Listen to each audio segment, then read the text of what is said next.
Wake that ass up. Early in the morning. The Breakfast Club. I'm talking to you. Turn it off, please. Come on, stop. Listen, I've only gotten to track 11. I can't sit here and act like I care because I've never liked when Drake sings. So I don't have an opinion on this album thus far. Plus, I haven't heard the whole thing yet.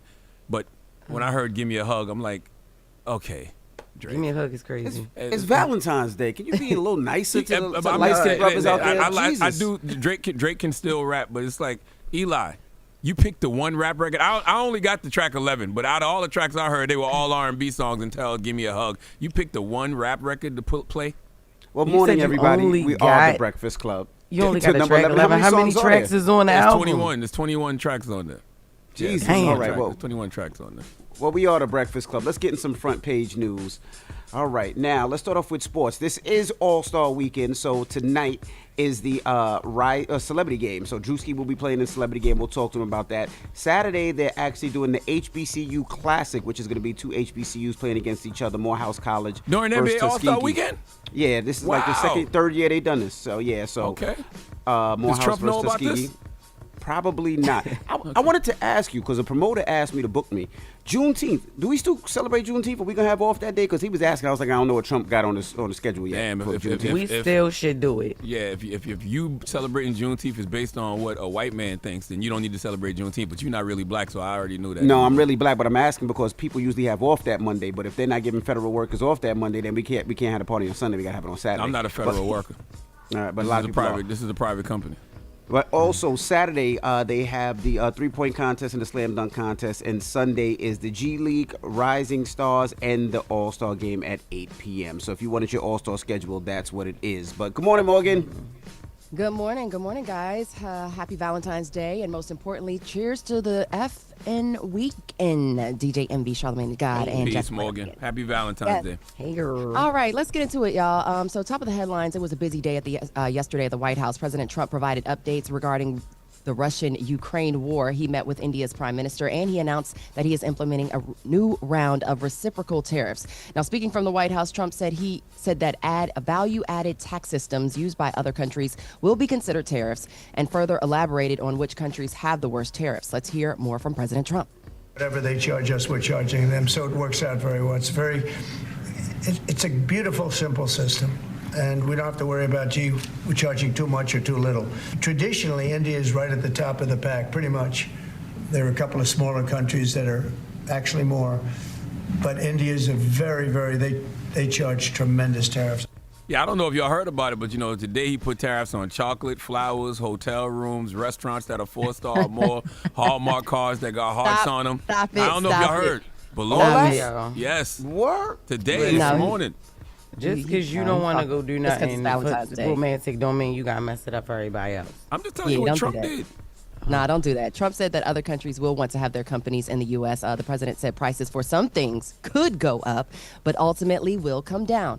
Now, Commerce Secretary nominee Howard Lutnick said the tariffs could go in effect by the beginning of April. Okay, Charlamagne? Oh, my God. He just put tariffs on teddy bears. It just came through on X. Teddy bears too now? Yes, this is crazy.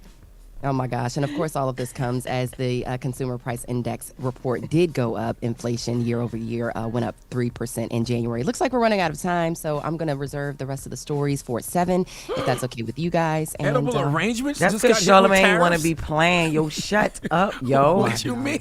Thank you, Morgan. Edible arrangements just got hit with tariffs. We'll see you next hour, and happy Valentine's, Morgan. Wake that ass up. Early in the morning. The Breakfast Club. Morning, everybody. It's DJ NV, Jess Hilarious, Charlamagne the God. We are the Breakfast Club. Let's get in some front page news. Now, some quick sports. This is All-Star Weekend, so they got a bunch of things lined up. Tonight is the Celebrity Game. Saturday is the HBCU game, Morehouse versus Tuskegee. And, of course, the All-Star Game goes down on Sunday. What's up, Morgan? What's up? It's Valentine's Day. Are y'all in the mood for love or no? Absolutely. I guess. Yeah, sure. Let's do it. Yo, you. Do it. You know what? I'm not messing with Charlamagne this morning. I just can't. Let me try to get through this news, okay? We gonna love on the news.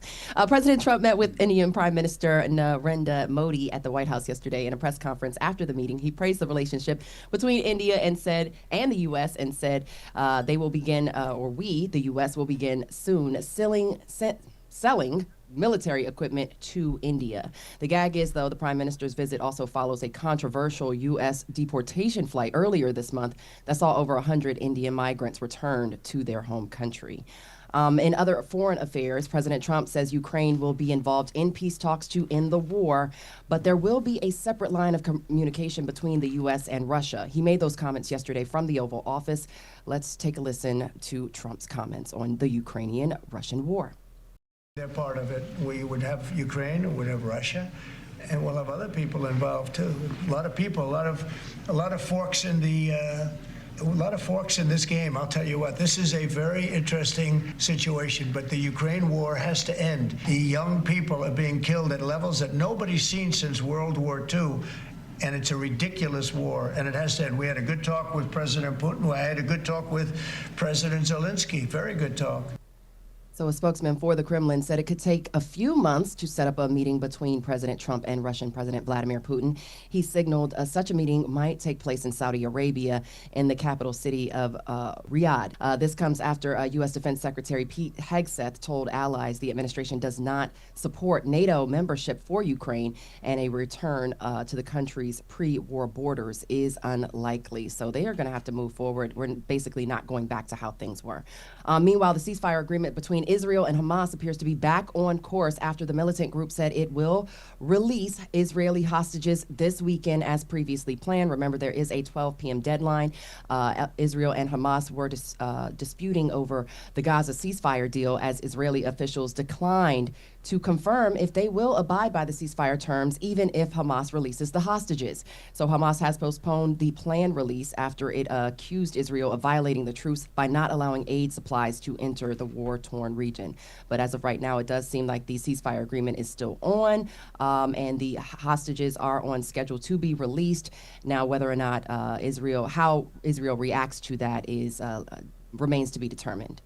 In other news, Robert F. Kennedy Jr., he is now the new head of the Department of Health and Human Services. He was sworn in yesterday afternoon in the Oval Office as President Trump watched. The Senate voted 52-48. Kentucky Senator Mitch McConnell was the only Republican to vote against Kennedy. Democrats pointed to past comments made by Kennedy Jr. related to his reported criticism of vaccines and as their reason why they chose not to support him. Now, RFK Jr. was interviewed by Fox News last night, where he said the U.S. spends heavy on health care despite being a vast sick population. Let's hear more from RFK Jr. What we're going to do is give people good science. We don't have good safety studies on almost any of the vaccines. We spend 2 to 3 times what other countries pay for health care, and we have the worst health outcomes. We literally have the sickest population in the world. So Kennedy Jr. said he aims to refocus U.S. health priorities away from infectious diseases. He's also talked about getting rid of ultra-processed foods. I mean, I do have thoughts on that because, that is one thing that I will say, even when you look at, the Department of Education, they do spend so much money on education in this country, so much money on healthcare in this country, but we don't have great either. Best. Yeah, like we don't have the best healthcare system, or we don't have the best educational system. So there is something to that. When I'm like, damn, they do dump a lot of money in those things, but things aren't getting better. So is the money actually going to those things? Do you feel like a shock to the system, which is what I believe is happening now, is probably what's necessary? I don't know if what they're doing is the remedy. I'm just simply saying when somebody raises the question or says, hey, why are we spending so much money in these areas, but these areas aren't the best, are some of the best in the world? Right? It is that is a valid criticism.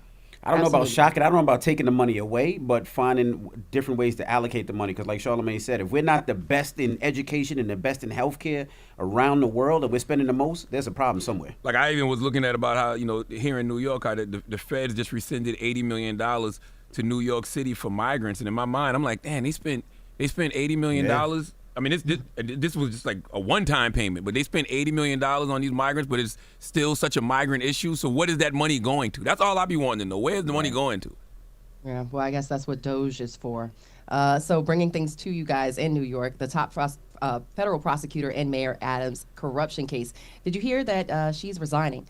So rather than follow Justice Department orders to drop charges, Danielle Sassoon fired off a brief letter to Attorney General Pam Bondi that she's resigned effective immediately. Now, multiple sources say she did not mention the Adams case. Sassoon's departure comes days after DOJ directed New York prosecutors to drop the case against the New York City mayor, who's accused of accepting illegal campaign contributions, bribes from other people, bribes from people trying to buy his influence, including Turkish officials. Now, Adams repeatedly denied any wrongdoing. He also cleared up whether or not he was switching political party lines, saying that he will be collecting petitions as a Democrat. And of course, this comes as Adams met with the border czar, Tom Homan. New York City Mayor Eric Adams says the two had a clear understanding of how they can work together. Adams says Homan assured him that ICE agents wouldn't go into sensitive locations like schools. Let's hear more from New York City Mayor Eric Adams. He's very clear that in order to go into those entities, you need a judicial warrant. And he has not articulated to me he wants to go into our schools. There's no desire to round up our children. My message to him and what I got from him, Eric, there are dangerous people on our streets in this country in general, but specifically here in New York City. We want to work with you to get them off your streets. Yeah, so the mayor also reiterated that he would allow ICE to operate on Rikers Island to target violent criminals, and Homan wants to work with him to get, of course, as previously mentioned, the dangerous people off the New York City streets. Now, the meeting. But doesn't Eric Adams have to do what Trump says, right? Because he has him kind of like dangling. Because if he doesn't listen to Trump, Trump can, relift the order and they can prosecute him. Is that correct? Because he didn't get a pardon. No, he did not get a pardon, but if the charges are going to be dismissed, then they're going to be dismissed. I mean, can you bring back charges? I mean, that's what his lawyers said. Alex Spiro said yesterday that once the charges are dismissed, they can't be brought back up. So I'm not sure. The meeting does come days after the Department of Justice, of course, as mentioned, ordered those.